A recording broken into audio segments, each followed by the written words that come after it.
एक बहुत बढ़िया मेरे मन में कभी कभी प्रसंग आता है। गोस्वामी तुलसीदास जी कभी विवाह नहीं करना चाहते थे, उनकी इच्छा नहीं थी कि मैं विवाह करूं। एक ब्राह्मण देवता आते थे कथा में, गोस्वामी जी जब कथा करते थे, और कथा के बाद वो ब्राह्मण देवता गोस्वामी जी को पकड़ लेते, वो बोलते मेरी बेटी बहुत योग्य है, आप उससे ब्याह कर लो। गोस्वामी जी हाथ जोड़ते बोले हमको ये प्रपंच में नहीं पड़ना है।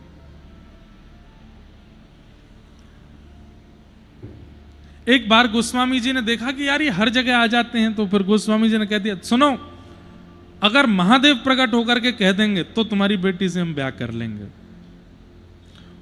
उस ब्राह्मण ने महादेव को मनाना प्रारंभ किया, जल चढ़ावे, महादेव की आराधना करे, बिल्वपत्र चढ़ावे, बोले आप गोस्वामी जी को आज्ञा कर दो।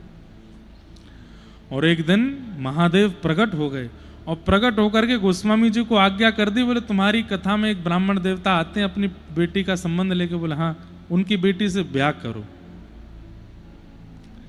तो गोस्वामी जी को मन में भाव था कि महादेव अगर आज्ञा कर रहे हैं तो मतलब है कि उन ब्राह्मण की बेटी मेरे जीवन में आएगी तो वह बेटी के आने से मेरी भक्ति और बढ़ेगी, महादेव की आज्ञा। लेकिन महादेव जानते हैं गोस्वामी जी को जब तक थोड़ी सी ठोकर नहीं लगेगी तब तक राम जी नहीं मिलेंगे, और वो ठोकर ब्याह के बाद ही लगवानी है। महादेव ने आज्ञा की थी, फिर तो जो व्यक्ति जीवन में आ रहा है वो अनुकूल होना चाहिए। गोस्वामी जी की पत्नी प्रतिकूल नहीं थी, लेकिन लीला सब जानते हैं। ब्याह करने के बाद क्योंकि महादेव की आज्ञा से हुआ था, तो गोस्वामी जी इतना प्रेम करते थे अपनी पत्नी से, कितने वर्षों तक तो मायके ही नहीं जाने, तुम यहीं रहो, हमको दिखती रहा करो, बस तुम्हारा तुम बस सन्मुख रहो, उसी से कल्याण। अब इसमें कोई ऐसा नहीं है कि उनके चित्त में कोई सांसारिक व्यवहार था, नहीं, महादेव की आज्ञा से ये मेरे जीवन में आई हैं, इसलिए बस उनके लिए वो प्रसाद है, वो नित्य देखना चाहते हैं। लेकिन एक दिन पत्नी परेशान हुई और रात्रि में घर चली गई, कैसे कैसे योजनाएं बना करके जैसे तैसे पहुंचे। कहते हैं शव को नाव बना लिया, सांप को रस्सी बना ली, कांटे कंकड़ कुछ का भान नहीं रहा, बस अपनी पत्नी को ढूंढते ढूंढते मायके उसके पहुंचे, अपनी ससुराल पहुंचे, जाकर के गेट खटखटाने लगे। पत्नी ने द्वार खोला और जब स्थिति देखी, कांटे लगे हैं अंग पर, एक शव के स्पर्श की दुर्गंध आ रही है, और सब स्थिति, वर्षा हो रही है, कीचड़ लगी है, सब स्थिति देख करके बोले आपने इतना श्रम मेरे लिए किया, मेरे लिए सर्प को रस्सी बना के पहाड़ पे चढ़ गए, मेरे लिए शव को नाव बना के नदी पार कर गए, मेरे लिए कांटे कंकड़ आदि इन सबको सह लिया आपने। यदि इतना राम जी के लिए सह लिया होता तो राघव जी मिल गए होते आपको, इतना राघव जी के लिए सहा होता तो राम आपके हो जाते। बस इस वाक्य ने सोच में डाल दिया, और गोस्वामी जी सोचने लगे वास्तविकता है, इतना तो मैंने राम जी के लिए कभी नहीं सहा। कभी राम जी के दर्शन के लिए जा रहा हूं और नदी में अगर बाढ़ है तो मैं यही सोच लेता था कि कोई बात नहीं, आज नहीं तो कल। उस समय मैंने शव को तो नहीं पकड़ा था कि नहीं अभी दर्शन करना है। यदि दर्शन करने में बीच में कांटे आ रहे हैं तो हम मार्ग बदलने का प्रयास कर लेते हैं, कांटों के छटने का इंतजार कर लेते हैं, कांटों पर चढ़ करके तो राम जी के दर्शन करने नहीं गया मैं। सामने पर्वत आ गया तो रस्सी की व्यवस्था ढूंढने निकल गया, सर्प को रस्सी तो नहीं बनाया मैंने। जितना व्याकुल में इससे मिलने के लिए हुआ, जो कि एक केवल हाड़ मांस का पुतला है, जिसको एक दिन मर जाना है, उसके लिए मैं इतना व्याकुल हो गया, इतना व्याकुल राम जी के लिए सच में नहीं हुआ। मैं हो गया होता तो आज शायद वो भी मिल जाते जैसे ये मिल गई मुझे। तो उसी समय चरण पकड़े, बोले आप मेरी गुरु हैं, क्योंकि जो मुझे आज तक नहीं पता चला, इतनी रचना कर दी, इतना लिख दिया, इतना सब कुछ मैंने साधन करके देख लिया, मैं यही सोचता था कि ऐसी क्या कमी रह रही है कि राम जी मुझे मिल नहीं रहे। आज तुमने मुझे बताया व्याकुलता, मैं ऐसा व्याकुल राम जी के लिए नहीं हुआ, इसलिए नहीं मिले।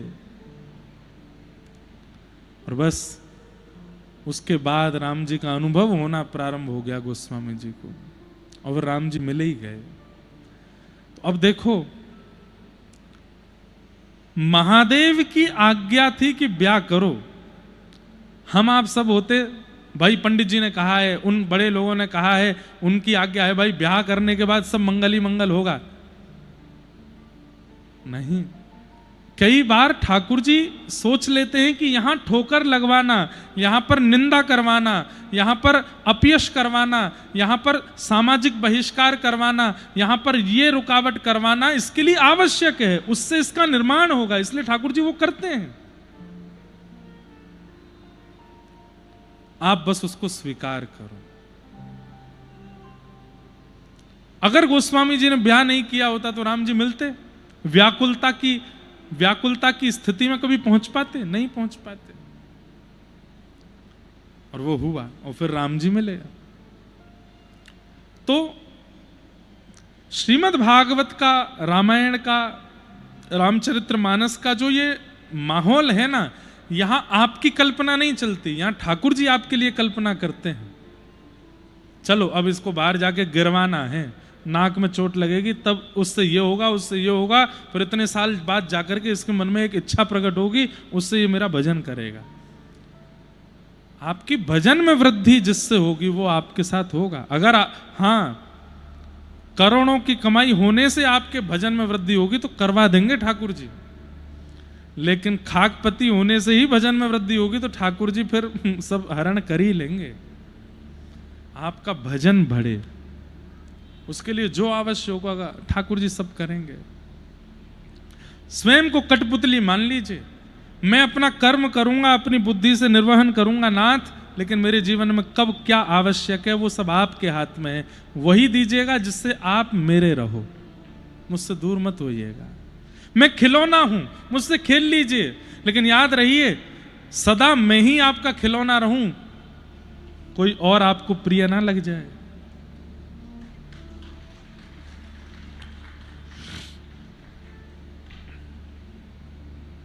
खिलौना बन जाओ। हम आपको एक बात बोलें, हम केवल बोल रहे हैं ऐसा नहीं, ये हम स्वयं के जीवन में घटाते हैं इस बात को। हमने जो व्यास मंच पे बैठे हैं इंद्रेश उपाध्याय, ये खिलौना है गिरधर लाल जी के, वो चाहते हैं हम वही करते हैं। उनकी इच्छा है अयोध्या में कथा करनी है तो जाएंगे, हर कथा की पर्ची डाली जाती है लाल जी के आगे, करें कि नहीं करें, कहते हैं हाँ तो जाएंगे। और कई बार ऐसा होता है ना तो आयोजक इतने अच्छे हैं, ना व्यवस्था इतनी अच्छी है, और हमें पहले ही पता चल गया कि वहां पर कुछ भी अनुकूल नहीं है। मन में तो आता है नहीं जाना नहीं जाना नहीं जाना, वहां कथा नहीं करेंगे, नहीं तो घाटा हो जाएगा, ये हो जाएगा। लाल जी से पूछते हैं लाल जी क्या करें, लाल जी कहते हैं जाओ। अब चाहे वहां पर रोटी नहीं मिले लेकिन जाएंगे, लाल जी की आज्ञा है। ऐसा कितनी बार कथाओं में होता है, कितनी कथाएं ऐसी होती हैं कि लाल जी की आज्ञा से करनी पड़ती है। लेकिन आप अनुभव करेंगे कि जब आप उनके आसरतु हो जाते हैं ना, कि बस आपने कह दिया अब मैं इस पर किंतु परंतु विचार नहीं करूंगा, बस वहां होने वाली कठिनाई को भी सह लीजिएगा, फिर आप उसके बाद अनुभव करेंगे कि ठाकुर जी कितना प्रेम बरसाते हैं। बस कर लीजिए जो ठाकुर जी चाहे, उनकी रजा में राजी रहिए, अपनी इच्छा मत बताइए। निगम कल्प तरोर गलितम फलम, वेद रूपी कल्प वृक्ष का पका हुआ फल क्या है? श्रीमद् भागवत, ये फल है। इसलिए मैं कथा में कहा करता हूं, भागवत की कथा से कोई फल मत मांगिए, क्योंकि श्रीमद् भागवत की कथा स्वयं एक फल है। आपके पूर्व के किए हुए पुण्यों का फल आपको मिल रहा है कि आप कथा सुन रहे हैं, और आप लोगों के तो कुछ ज्यादा ही पुण्य हैं क्योंकि अयोध्या में कथा सुन रहे हो। ये फल मिल रहा है आपको। कथा सुनना फल की प्राप्ति है, कथा सुनना साधन नहीं है, कथा सुनना फल है। ये फल मिल रहा है आपको। निगम कल्प तरोर गलितम फलम, सुख मुखाद अमृत द्रव संयुतम, सुखदेव जी के मुख लग जाने से ये फल अमृत के समान हो गया है। लेकिन एक बात अलग है इस फल की, बोले क्या? इस फल को खाया नहीं जाता। तो पिबत भागवतम रसमालयम, इस भागवत की रसमाला को पियो। खाना नहीं है, पीना है। इस भागवत की कथा को सुनना भी नहीं है, पीना है। पीने का मतलब क्या है? पी हुई वस्तु का असर तुरंत दिखने लगता है, सुनी हुई बात का असर तुरंत नहीं होता। लेकिन पी हुई वस्तु का असर तुरंत होता है। औषधि पी लो, तुरंत रोग ठीक होने लग जाता है। चाय पी लो, तुरंत आनंद आने लगता है। छाछ पी लो, तुरंत तरावट होने लगती है। पानी पी लो, तुरंत शीतलता आ जाती है। मदिरा पी लो, तुरंत झूमने लगता है। भांग पी लो, तुरंत हंसने लगता है। ऐसे ही कथा पी लो, जित देखोगे उधर श्याम सुंदर दिखने लग जाएंगे। इसलिए पियो, सुनो नहीं। है कोई पीवे, कोई पीवे, कोई पीवे, हाँ कोई पीवे, कोई पीवे संत सुजान नाम रस मीठा रे, नाम रस मीठा रे, नाम रस मीठा रे, नाम रस मीठा रे। कोई पीवे, कोई पीवे, कोई पीवे, कोई पीवे, कोई पीवे, हाँ कोई पीवे, कोई पीवे, कोई पीवे। देखो, अमूमन हम इतने भजन गाते नहीं है कथा में, लेकिन तरंग आ जाती है तो मैं रुकता भी नहीं। कोई पीवे संत सुजान नाम रस मीठा रे, नाम रस मीठा रे, नाम रस मीठा रे, नाम रस मीठा रे। राधे कृष्ण कृष्ण कृष्ण राधे राधे, राधे कृष्ण कृष्ण कृष्ण राधे राधे, राधे श्याम श्याम श्याम राधे राधे, राधे श्याम श्याम श्याम राधे। ओ कोई पीवे, कोई पीवे, कोई पीवे, कोई पीवे, कोई पीवे, कोई पीवे, कोई पीवे, कोई पीवे, हाँ कोई पीवे संत सुजान नाम रस मीठा रे, नाम रस मीठा रे, नाम रस मीठा रे, नाम रस मीठा रे। किसने पिया इस नाम रस को? किसने पिया इस कथा रस को? किसने पिया? सुनिएगा ध्यान से। राजवंश की रानी पी गई एक बूंद इस रस का भैया रे, एक बूंद इस रस का भैया रे, एक बूंद इस रस का।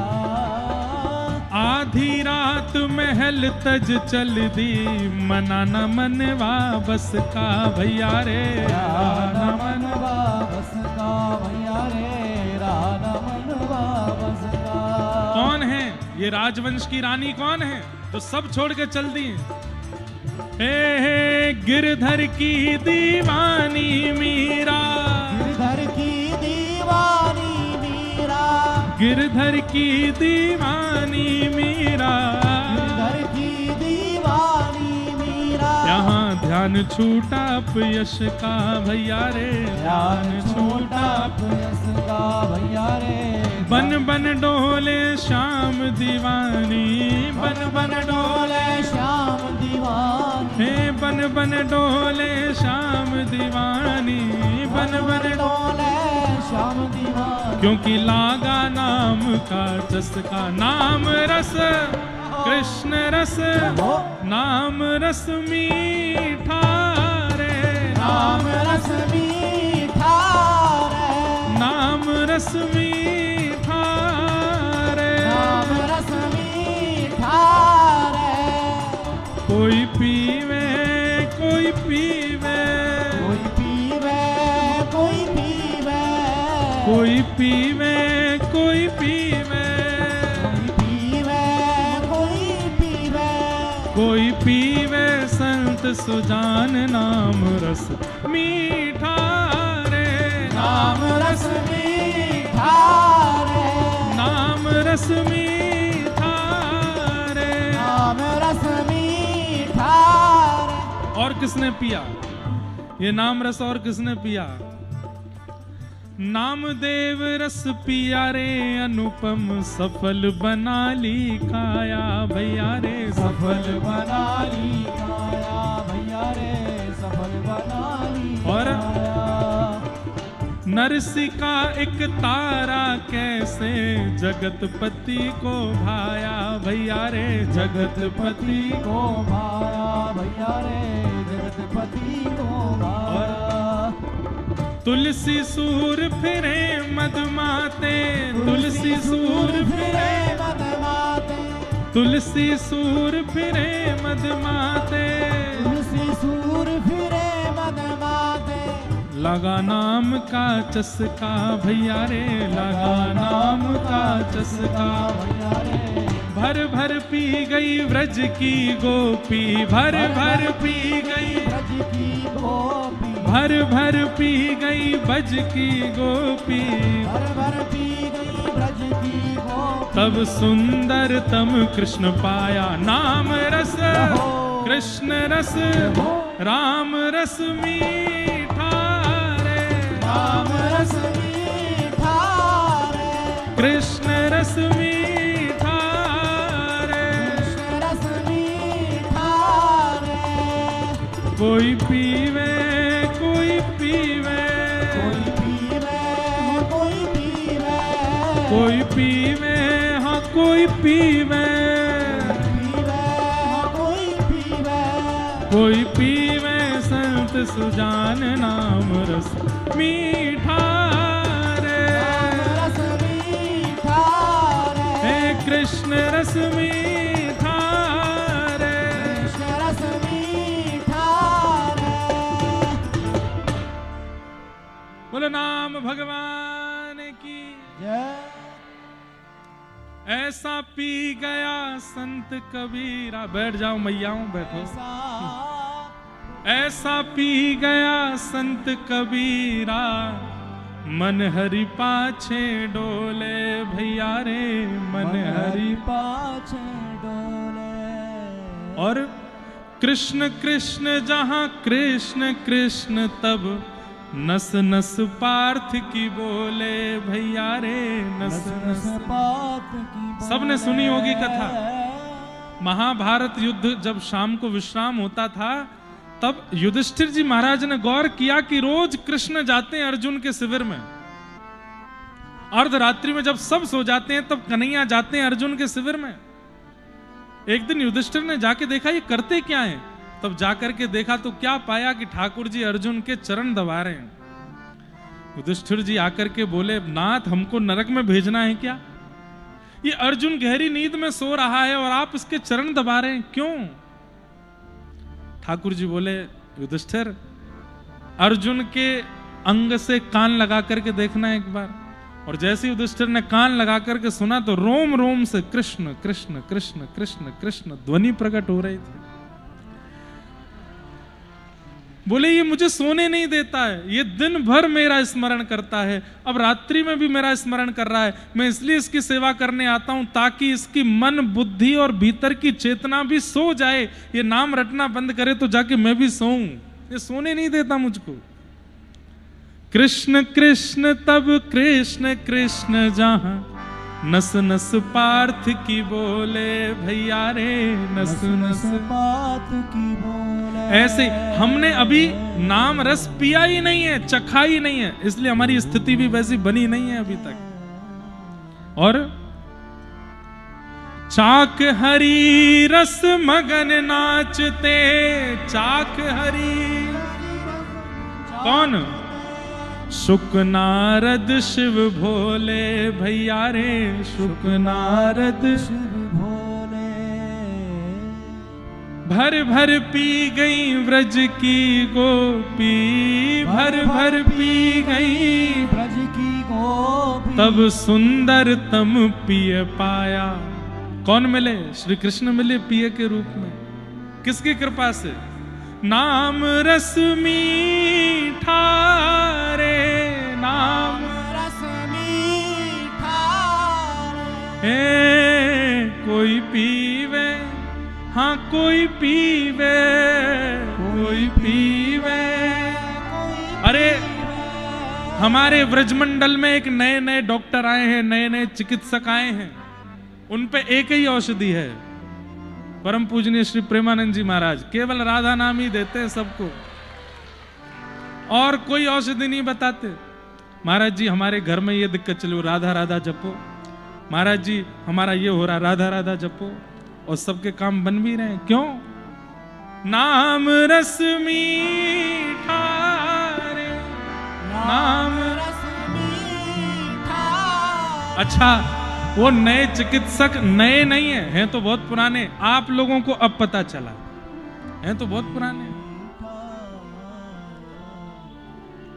हमारे मलुक पीठ वाले महाराज जी वे कहते हैं श्री सीताराम जपो, उससे काम बनेगा।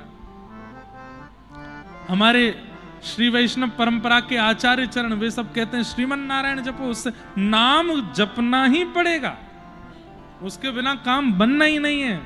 कितने भी साधन कर लीजिए, नाम का आश्रय लेना ही पड़ेगा। हनुमान जी महाराज के सामने हनुमान चालीसा का पाठ करने से आपका काम बन जाएगा, पर हनुमान जी के सामने राम नाम बोलने से हनुमान जी आपसे प्रसन्न हो जाएंगे। काम बनाना एक बात है, प्रसन्न होना विशेष बात है। अधिकारी भी काम कर देते हैं आपके, तो लेकिन अधिकारी आपसे प्रसन्न हो जाए तो आपको बोलना नहीं पड़ेगा, फिर भी आपके काम बनते रहेंगे, वो प्रसन्न है आपसे। इसलिए राम नाम हनुमान जी को अति प्रिय है। राम नाम गाओ, राम नाम सुनाओ, कथा सुनाओ।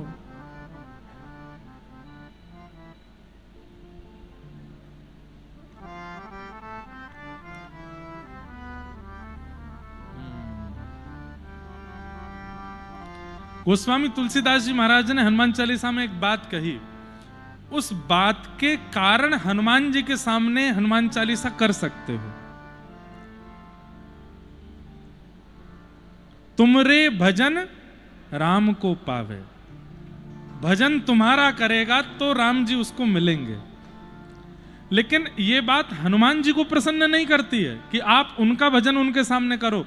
आप हनुमान जी का जब भजन करते हो राम जी प्रसन्न होते हैं, इसलिए राम जी मिल जाते हैं। अरे मेरे चेला हनुमान जी का भजन कर रहे हो भैया, यहाँ पे तो कृपा करनी पड़ेगी। हनुमान जी को नहीं भाता कि आप उनका भजन उनके सामने करो, हनुमान जी के सामने तो राम जी का भजन करो। अगर एक बार हो सके विपरीत करो, राम जी के सामने हनुमान चालीसा का पाठ करो, हनुमान जी के सामने जाके राम रक्षा स्तोत्र का पाठ करो, हनुमान जी के सामने राघव जी को ध्याओ, क्योंकि वो नाम के रसिक है, नाम के प्रिय हैं। प्रभु चरित्र सुन वे को रसिया, राम लखन सीता मन बसिया। ये रस पीने का है, जो आप सुन रहे हैं यहां बैठ के, ये खाने का रस नहीं है, ये सुनने का रस नहीं है, ये पीने का रस है। इसको पीना पड़ेगा। पिबत भागवतम रसमालयम मोहर हो रसिका भुवि भावुका। और कब तक सुनते रहे ये भागवत की कथा? बोले मोहर हो। कहीं हमने ऐसा आपसे किसी ने कहा भैया भागवत कथा सुनो, अभी तो सुन के आए हम अयोध्या में, अगर ये आप कह रहे हो तो इसका मतलब आपने कथा सुनी ही नहीं है।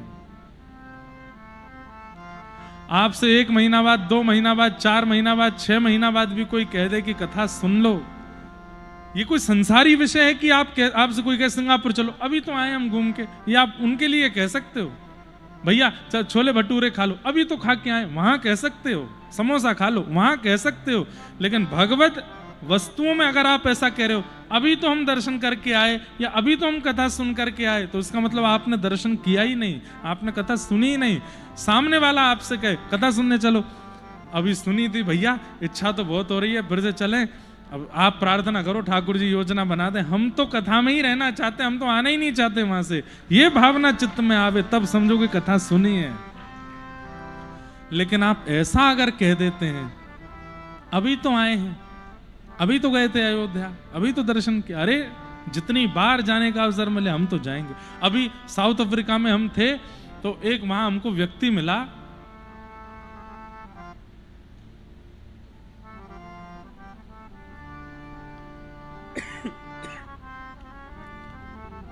वो 3 वर्ष में कितनी बार गए थे बद्रीनाथ? वो एक व्यक्ति मिले थे, कितनी बार बद्रीनाथ गए, क्या बता रहे थे? हैं? 60 बार। 60 बार बद्रीनाथ 3 साल में गए। मैंने कहा हैं? मैंने कहा वहीं रहे होंगे आप। नहीं नहीं महाराज जी, जाता था आता था, फिर जाता था फिर आता। मैंने कहा ऐसे कैसे? तब उन्होंने अपना बताया, बोले कि जैसे ही गया जाकर के वापस आता, आकर के अपने मित्रों को बताता, बोले बद्रीनाथ गए थे, ऐसा ऐसा लगा। वो कहते हमको भी जाना है, बोले हम भी जा रहे हैं, हमारा भी मन कर रहा है। फिर उसके साथ फिर चला गया, फिर दर्शन करके फिर लौट गया। उसने अपने मित्र को बताया, उसके मित्र ने कहा भैया हम भी जा रहे हैं, हमको भी अल्टरनेटिव बता दो कैसे जाना है। हमने कहा हम चल रहे हैं साथ में, फिर उसके साथ भी गया। ऐसे करके महाराज जी 3 साल में 60 बार गया हूं मैं बद्रीनाथ।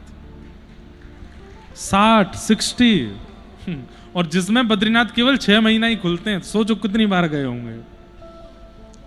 उसको मैं तो उसको देखे ही, मेरा मतलब मैं तो उसको इंसान को देखा जाता, पर मैं उसका दर्शन कर रहा था। वाह भैया, 3 साल में 60 बार गए बद्रीनाथ, अद्भुत है। ठाकुर जी का रस, ठाकुर जी की कथा, ठाकुर जी का दर्शन, यदि उसके प्रति ऐसी भावना, अभी तो किया था, अभी तो हुआ था, नहीं, जितनी बार मिल मोह रहो रसिका भुवि भाव का, सुनते रहो सुनते रहो सुनते रहो, रसिक बन जाओ। रसिक मतलब, रसिक किसको कहते हैं? जो रस में डूबा रहे वो रसिक है। ऐसे बन जाओ, उसी में ही पड़े रहें, एक क्षण के लिए भी कथा हमें ना छोड़े, हम कथा को ना छोड़ें, ऐसी स्थिति रसिक की है। इस प्रकार 3 श्लोकों में मंगलाचरण किया गया भागवत जी का। आगे 88,000 सोनिकादि ऋषियों ने सूत जी महाराज से 6 प्रश्न किए। सूत जी ने उन 6 प्रश्नों के उत्तर में कथा सुनाना प्रारंभ किया। अपने गुरुदेव को वंदन करते हुए कथा कह रहे हैं कि धर्मस्वनिष्ठितः पुंसां विश्वक्सेन कथासु यः नोत्पादयदधिरतिं श्रम एव हि केवलम्। ये बात मुझे इतनी प्रिय लगती है श्री सूत जी की, मैं हर कथा में इसको कहता हूं। सूत जी कह रहे हैं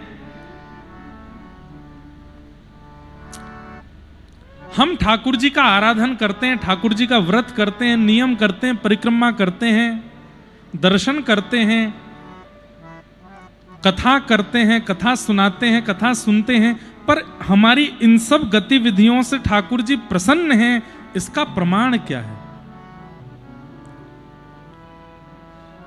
प्रमाण मिलने पर उत्सुकता और बढ़ जाती है। मैं कथा सुनाता हूं, आप सुनते हो, मैं व्रत करता हूं, आप करते हो, हम नियम साधन यज्ञ हवन होम आदि सब करते हैं, परिक्रमा करते हैं, तीर्थ यात्रा करते हैं, पर इन सब से ठाकुर जी प्रसन्न हैं, इसका क्या प्रमाण है? तब सूत जी महाराज इतनी अच्छी बात कहते हैं, बोले विश्वक्सेन कथासु यः।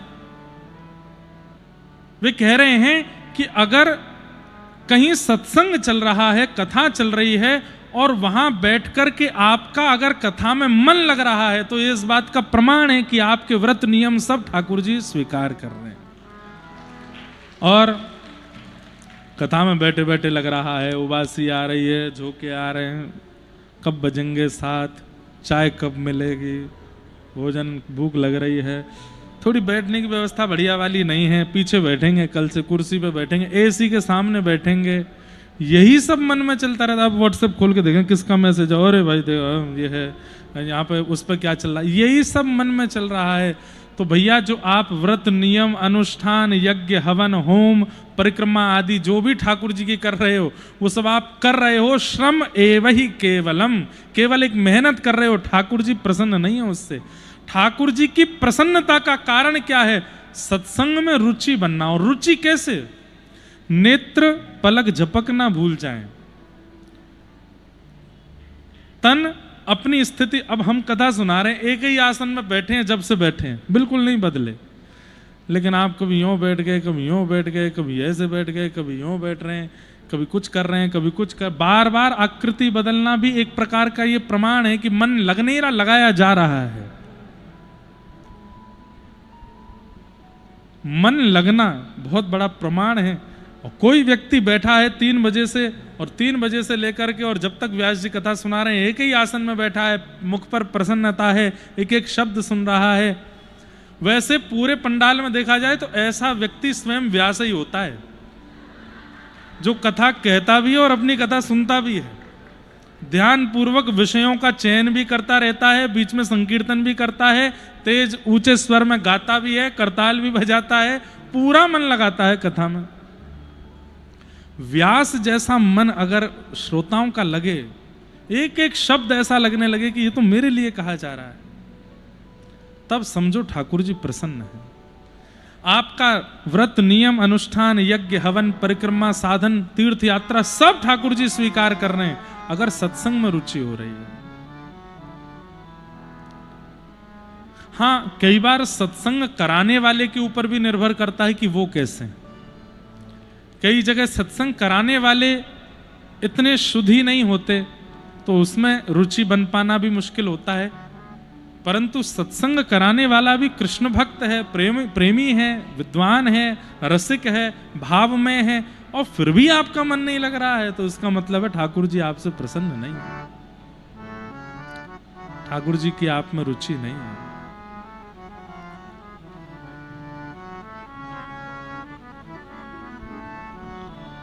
धर्मस्य यापवर्गस्य नार्थोऽर्थायोपकल्पते नार्थस्य धर्मैकान्तस्य कामो लाभाय स्मृत।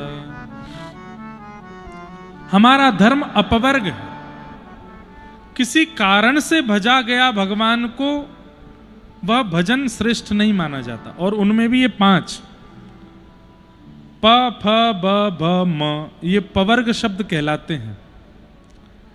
हिंदी वर्णमाला में पवर्ग शब्द में प फ ब भ म। हमारा धर्म अपवर्ग है, पवर्ग नहीं है। तो कितने देखो छोटे छोटे शब्दों में संकेत किए गए हैं। पवर्ग क्यों नहीं है हमारा धर्म? बोले प फ ब भ म से एक शब्द बनता है। क्या? प से बनता है पाप, फ से बनता है फल, भ से बनता है भय, व से बनता है बंधन, म से बनता है मृत्यु। इन 5 क्रियाओं में किया गया भजन ठाकुर जी उससे प्रसन्न नहीं होते। कैसे कैसे? भय से किया गया भ, पहला शब्द है प। पाप के बाद किया गया भजन, पहले पाप कर दिया, फिर घूम रहे हैं सब जगह प्रायश्चित करते हुए, हमसे पाप हो गया, पाप हो गया, पाप हो गया। पाप का प्रायश्चित तो हो जाएगा, पर उस प्रायश्चित से ठाकुर जी आपको मिलेंगे ना। आपको प्रायश्चित मिल जाएगा लेकिन ठाकुर जी नहीं मिलेंगे। पाप के बाद किया गया भजन, फल की प्राप्ति से, दूसरा शब्द है फ, फल की प्राप्ति से किया गया भजन। मुझे ये मिल जाए मैं इसलिए भजन कर रहा हूं, उससे भी ठाकुर जी नहीं प्रसन्न होते। फल मिल जाता है, ठाकुर जी नहीं मिलते। प फ फिर आता है ब, यानी कि बंधन, बंधन युक्त होने के लिए या बंधन मुक्त होने के लिए किया गया भजन। हमारा उससे ब्याह हो जाए, हे हनुमान जी महाराज कृपा करा दो। या कई लोग अपने घर में दादी दादा नानी नाना या कोई बुजुर्ग बहुत गंभीर रोग से ग्रसित हो जाते हैं, तो कई लोग उनके लिए महामृत्युंजय कराते हैं कि या तो ये ठीक हो जाएं या ये चले जाएं, बहुत कष्ट पा रहे हैं। इन कारणों से भी किया गया भजन ठाकुर जी उससे प्रसन्न नहीं होते। हाँ, क्रिया सिद्ध हो जाती है, ठाकुर जी प्रसन्न नहीं होते। क्रिया की सिद्धि अलग बात है, ठाकुर जी की प्रसन्नता अलग बात है। तो पाप के बाद किया गया भजन, फल की प्राप्ति से किया गया भजन, बंधन युक्त बंधन मुक्त होने के लिए किया गया भजन, और चौथा भय से किया गया भजन। डर लग रहा है, भूत पिशाच निकट नहीं आवे, मैंने वहां किसी को देखा, वो मुझे देख रहा था, थोड़ी देर बाद मैंने पलक झपक के देखा तो गायब हो गया। महावीर जब नाम सुनावे ना से रोग हरे सब पीरा। डर से किया गया भजन, उससे भी ठाकुर जी प्रसन्न नहीं होते। किसी ने डरा दिया, किसी ने बहका दिया, किसी ने भयभीत कर दिया, और आप उस भय के चंगुल में आकर के ठाकुर जी को बच रहे हैं, ठाकुर जी उससे प्रसन्न नहीं होते। भय दूर हो जाएगा लेकिन ठाकुर जी नहीं मिलेंगे। और अंतिम पूरी युवावस्था निकाल दी, भजन नहीं किया, लेकिन जैसे ही वृद्धावस्था आई, अब मरने के दिन पास आ रहे हैं, तो फिर कथा में जा रहे हैं, मंदिर जा रहे हैं, तीर्थ यात्रा पे जा रहे हैं, वहां जा रहे हैं, वहां जा रहे हैं। यहां बैठे हुए वृद्ध हूं, यूं मत सोचना मैं आपसे कह रहा हूं, मैं उनसे कह रहा हूं जिन्होंने बाल अवस्था युवावस्था तो निकाल दी संसार के उपभोग में, और जब वृद्धावस्था यानी कि मृत्यु के समय पास आने लगे, संसार के भोगों को भोगने लायक इंद्रियां बची नहीं, तब भजन में लग गए, उनको भी ठाकुर जी नहीं मिलते। जब शरीर योग्य था तब तो भजन नहीं किया, और जब अयोग्यता की प्राप्ति मृत्यु समीप आ रही है तुम हमारा भजन कर रहे हो। ये तो वही हो गया, साल भर नहीं पढ़े, फाइनल एग्जाम आती रात रात भर बच्चे पढ़ रहे हैं और फिर रो रहे हैं सुबह उठ करके। क्यों रो रहे हैं? पूरा सिलेबस है, कैसे पढ़े, पूरे पूरे क्वेश्चन याद करने पड़ेंगे, पूरे पूरे। तो साल भर क्यों नहीं पढ़े थे? जो बच्चा साल भर ध्यान रखता है, पढ़ाई करता है, वो फाइनल एग्जाम में भी ठीक रहता है, उसको पता है कि तब ये पढ़ा था, ये पढ़ा था, याद रहता है। हम लोग कैसी स्थिति में, हम भी यही हैं, फाइनल एग्जाम आते ही पढ़ने लगते हैं। इसीलिए भगवत प्राप्ति की परसेंटेज 50% ही रह पाता है, 40% ही रह पाता है, पासिंग मार्क्स 35% ही आते हैं। लेकिन बाल अवस्था, युवा अवस्था, पौगंड अवस्था, इन सारी अवस्थाओं को जब भगवत स्मृति कर दिया जाता है, तो जब वृद्धावस्था मतलब फाइनल एग्जाम जब आता है, तो ठाकुर जी मिल ही जाते, 99.9% प्राप्त होते हैं फिर। इसलिए जो अब भी युवा बैठे हैं यहां पर, जिनकी आयु ज्यादा नहीं है, स्मरण किया करो, हर दिन ठाकुर जी को याद किया करो। जगन्नाथ चक्कानैन, ऐसे नहीं गाएंगे हम, पीछे वाले तो बहुत जोर से गाते, आगे वालों को गाना पड़ेगा। आप लोग आयोजक समिति से तो ऐसे थोड़ी इतराओगे बहुत ज्यादा, गाओ भाव से। जगन्नाथ चक्कानैन, जगन्नाथ चक्कानैन, नीलाचल वारे तू न संभाले तो हमें कौन संभाले, हो तू न संभाले तो हमें कौन संभाले। ये अभी इतना ट्रेंड हुआ, ये हमारे गोवत्स महाराज जी की रचना है, श्री राधा कृष्ण महाराज की, लेकिन दास पर कृपा हुई जगन्नाथ जी की। छोटे छोटे बच्चे, युवा, वृद्ध सब गाते हैं, लेकिन हमारी प्रार्थना है युवाओं से, इसको गाइए भी और इसको गा करके जगन्नाथ के हो भी जाइए, अभी युवावस्था में ही हो जाइए, ताकि वृद्धावस्था आते आते जगन्नाथ जी मिल जाएं आपको। हे मेरे प्रभु जगन्नाथ चक्कानैन, जगन्नाथ चक्कानैन, नीलाचल वारे तू न संभाले तो हमें कौन संभाले, हो तू न संभाले तो हमें कौन संभाले।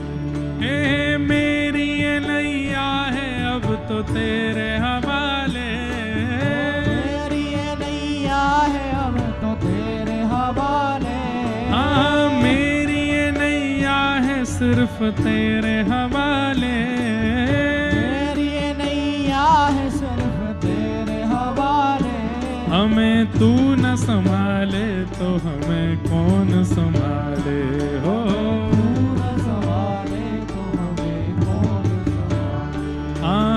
तू न संभाले तो हमें कौन संभाले हो। तू न संभाले तो हमें कौन।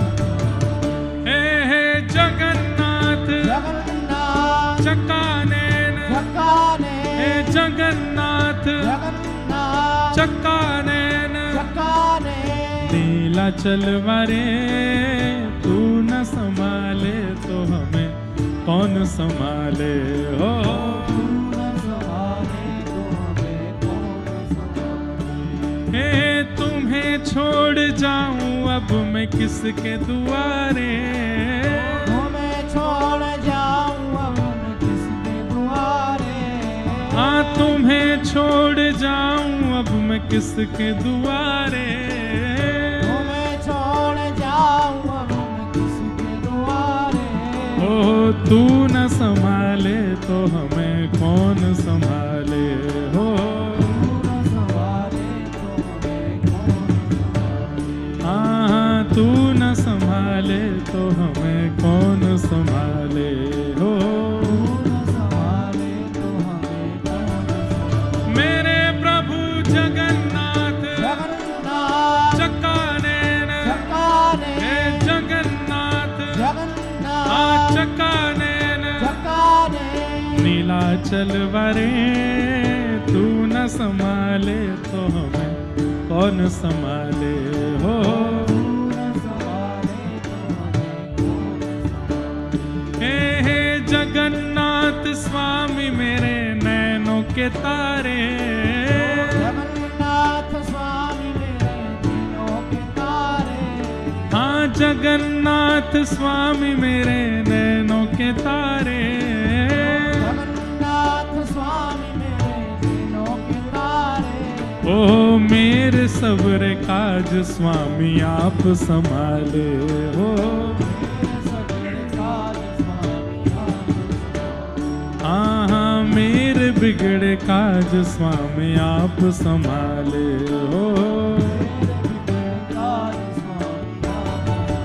मेरे प्रभु जगन्नाथ चक्कानयन, जगन्नाथ चक्कानयन, नीलाचल वारे तू न संभाले तो हमें कौन संभाले हो।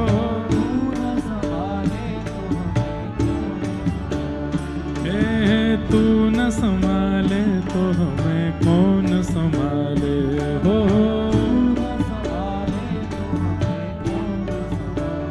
हे बलभद्र सुभद्रा संग आप विराजे, बलभद्र सुभद्रा संग आप विराजे। हे बलभद्र सुभद्रा संग आप विराजे। बलभद्र सुभद्रा संग आप विराजे। हे मंदिर के शिखर नील चक्र विराजे हो। मंदिर के हाँ मंदिर के शिखर नील चक्र विराजे हो।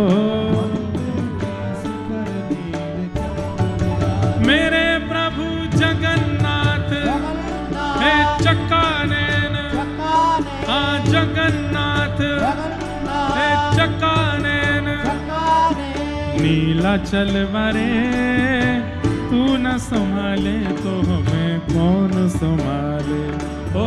तू न संभाले हे तू न संभाले तो हमें कौन संभाले। हाँ तू न संभाले तो हमें तुम्हें छोड़ जाऊं अब मैं किसके दुआरे। तुम्हें छोड़ जाऊं अब मैं किसके दुआरे। हाँ तुम्हें छोड़ जाऊं अब मैं किसके दुआरे। तुम्हें छोड़ जाऊं अब मैं किसके दुआरे। हमें तू न संभाले तो हमें कौन संभाले हो। मेरे प्रभु हे जगन्नाथ, खूब इतनी आवाज होनी चाहिए कि राम मंदिर तक जावे कि हाँ भैया कहीं कथा चल रही है। मेरे प्रभु जगन्नाथ चक्का नैन, हे जगन्नाथ आ चक्का नैन, नीला चलवारे तू न संभाले तो हमें कौन संभाले हो।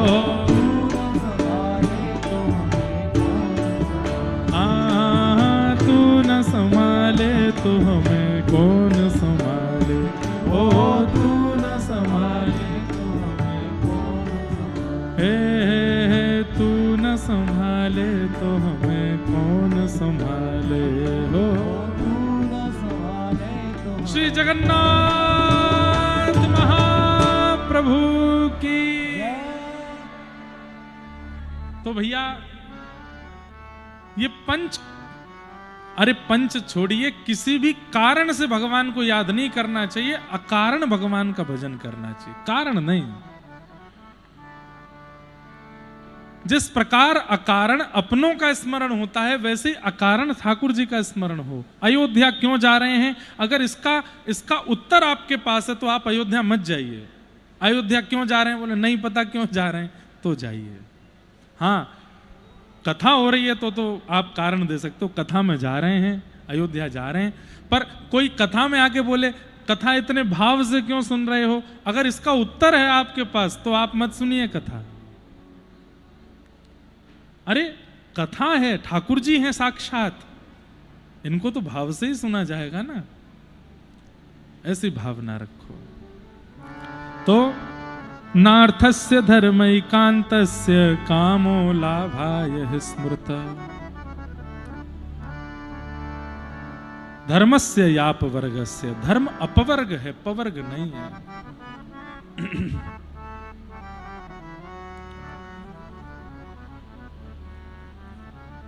एक बार एक महापापी व्यक्ति और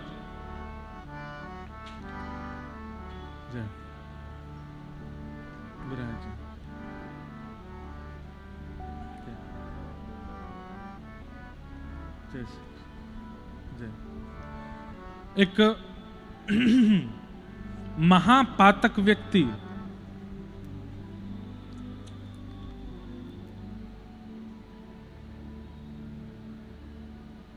ये देखो, ये है अयोध्या, यहाँ कथा चल रही है, बाहर से हनुमान जी की आरती चल रही है। अब मानो हनुमान जी महाराज यूं कह रहे हैं कथा, देखो कथा सुनने हनुमान जी आते हैं, इस बात को आप प्रमाणित मान लीजिए। दुनिया के किसी कोने में कथा होती है, कैसे भी वक्ता कथा कर रहे हैं, कितनी भी भीड़ है, कितनी भी भीड़ नहीं है, हनुमान जी जाते हैं। आप कहोगे महाराज जी कथाकार अगर अच्छा कथा नहीं कर रहे हैं तो भी हनुमान जी हाँ जाते हैं, वो राम नाम सुनने जाते हैं, वो कृष्ण नाम सुनने जाते हैं। इतने रसिया हैं, इतने रसिक हैं कथा के, सब कथा सुनते हैं। अब जैसे ही 7, सवा 7 बजे जगन्नाथ जगन्नाथ गा रहे थे तो हनुमान जी बोले होंगे कोई इस कीर्तन के बाद व्यास जी कथा विश्राम कर देंगे, समय तो हो गया है। नहीं किया तो बाहर से चला दिया। अब जो आरती की आवाज आ रही है, आरती चल रही है हनुमान जी की, बोले अब पूरी करो भैया, हमको हनुमानगढ़ी पहुंचना है, आरती करानी है। एक प्रसंग अब शुरू हो गया है, उसको कह के हम विश्राम देते हैं। एक बार एक व्यक्ति, महापातक व्यक्ति, बड़ी समझने वाली बात है, महापापी व्यक्ति। कैसा पापी? उसको व्यसन था। काय बात का व्यसन? लोगों को मारने का व्यसन, जान से मारने का उसको व्यसन था। अगर एक दिन में एक व्यक्ति ना मरे तो मानो जैसे उसका मन नहीं लगता था। एक मार्ग उसने चुन लिया था, उस मार्ग पर खड़े होकर हर व्यक्ति को मार देता था।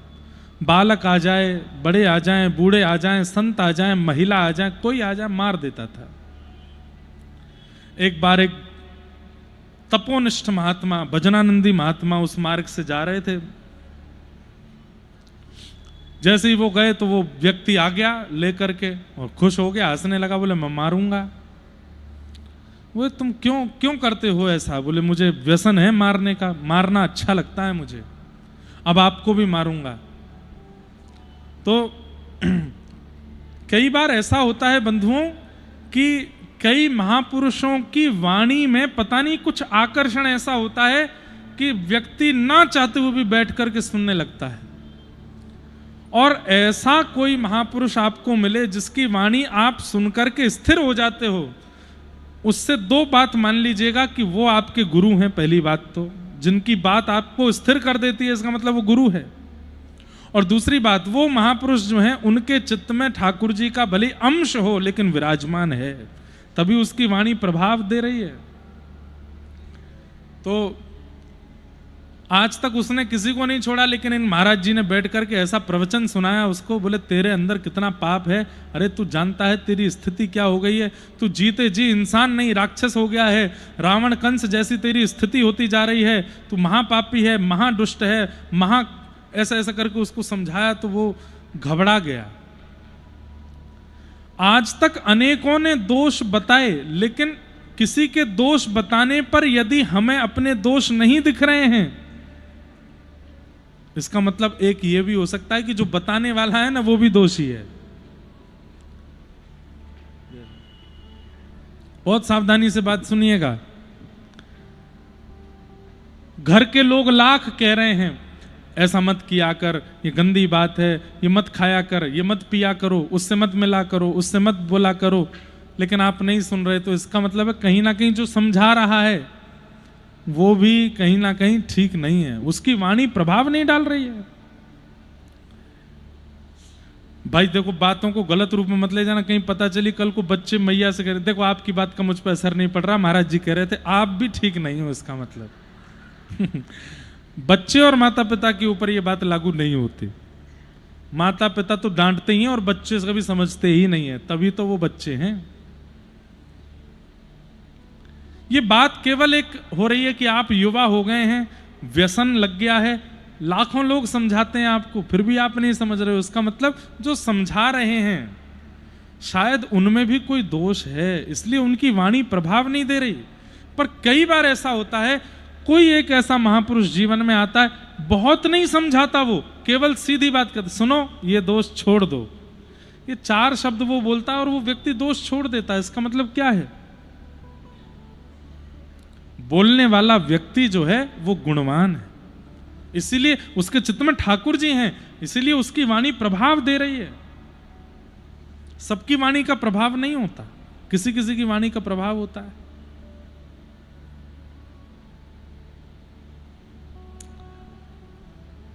बड़ी प्रसिद्ध कथा आती है कि एक बालक चीनी खाता था, एक महाराज जी थे, वो जो कहते थे सब कर लेते थे।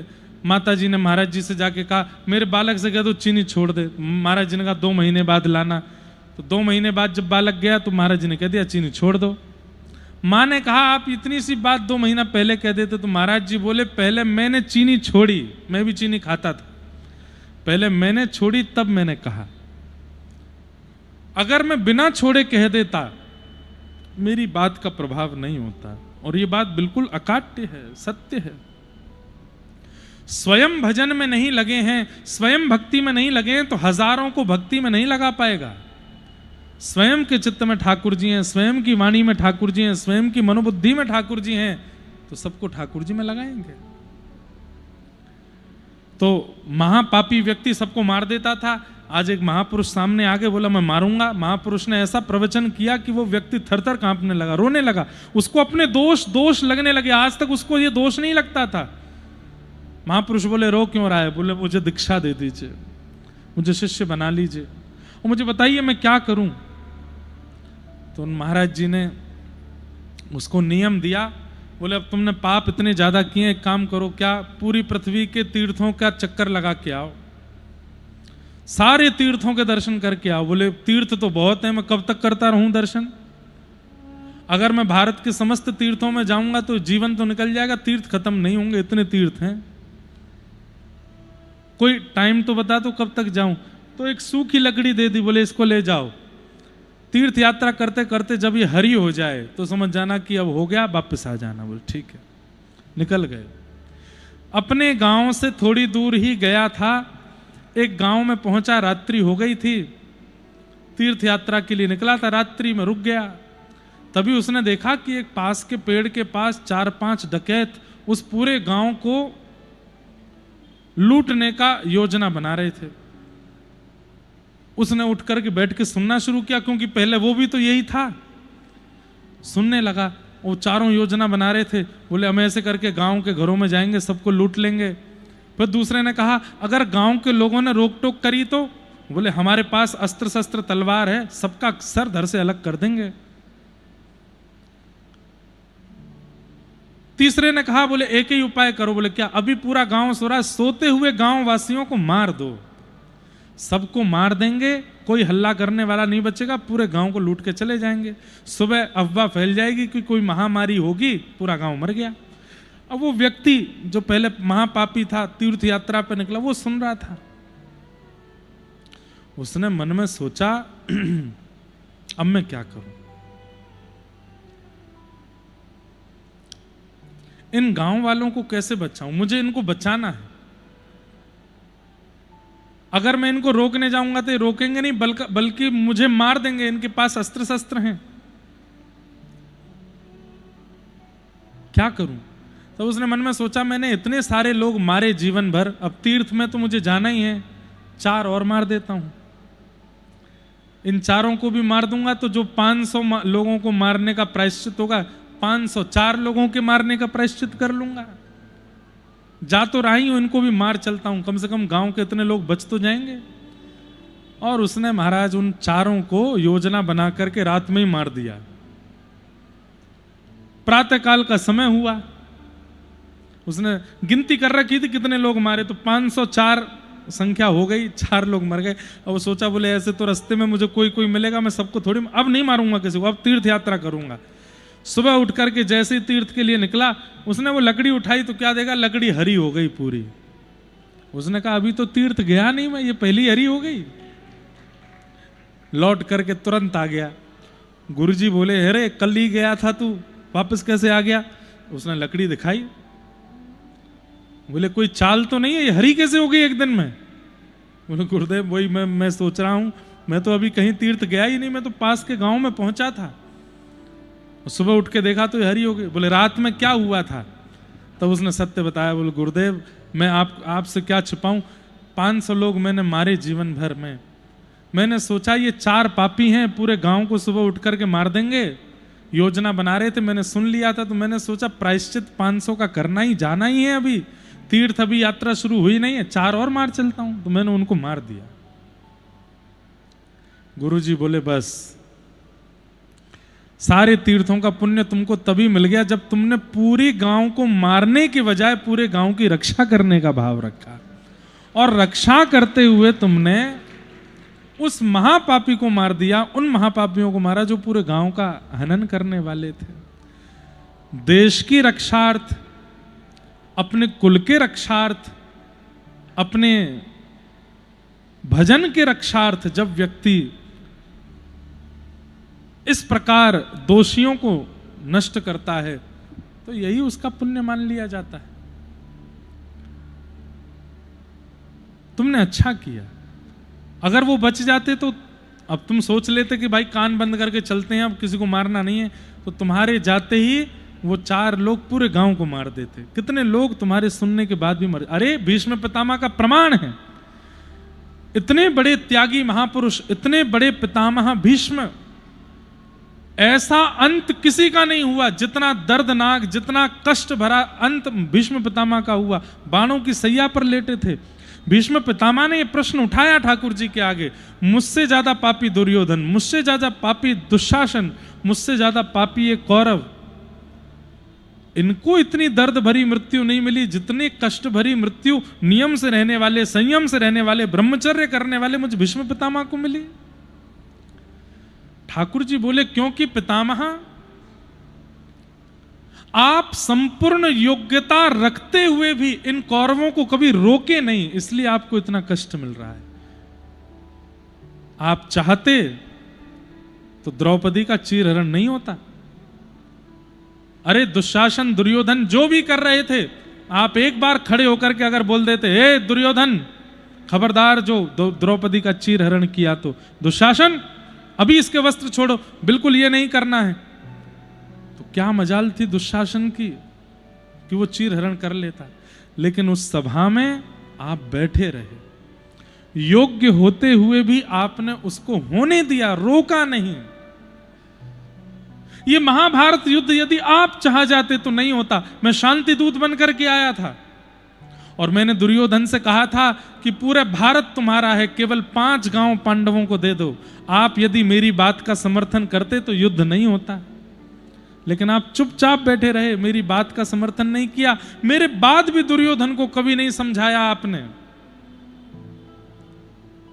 योग्यता होते हुए भी, बल होते हुए भी, पौरुष होते हुए भी, भजन होते हुए, साधन होते हुए भी उसको समाज कल्याण में यदि कोई नहीं लगाता तो ठाकुर जी उससे नाराज हो जाते हैं, जैसे भीष्म पितामह से। इसलिए या तो पाप होते हुए देखिए ही मत, होने से पहले ही वहां से चले जाइए, लेकिन देख लिया है तो रोकने की पूरी सामर्थ्य लगा दीजिए, पूरा जोर लगाइए। यही सबसे बड़ा तीर्थ यातन है। आज अयोध्या सबसे बड़ा तीर्थ क्यों है? यहां लोगों ने युद्ध भी किया, यहां लोगों ने प्राण भी गंवा दिए, यहां लोगों ने लड़ाइयां करी। अरे कई बार कई लोगों ने बीच में कहा, अरे थोड़ा शांति रख लो, धैर्य रख लो, हम सब लोगों को इतनी हिंसा पद नहीं जाना चाहिए, इतने ये सब क्रियाकलाप नहीं करना, धीरे धीरे बन जाएगा, सब मंदिर हो जाएगा निर्माण। नहीं, फिर भी लगे रहे। साधु हों, सन्यासी हों, महापुरुष हों, बड़े बड़े लोगों ने त्याग किया, लड़ते रहे। अंत में जाकर के 500 वर्ष बाद हमारे ही इष्ट, हमारे ही प्रभु श्री राम मंदिर में विराजे। इसलिए सबसे बड़ा तीर्थ है अयोध्या। तो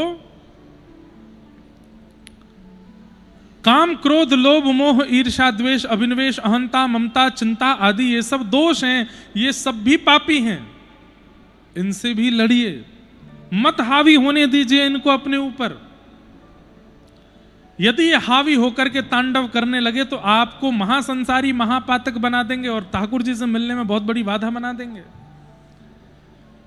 जब जब काम प्रकट होता हो चित्त में, भुजा उठा करके हे कृष्ण गोविंद हरे मुरारे, हे नाथ नारायण वासुदेव कीर्तन करने लग जाया करो। जब जब क्रोध आया करे, अपनी मुट्ठी बांध करके और प्रभु श्री राम का गुणगान करने लग जाया करो। जब जब लोभ हो, जब जब मोह हो, किसी को देख करके ईर्ष्या हो रही हो, नेत्र बंद करके ठाकुर जी का स्मरण करने लगा करो।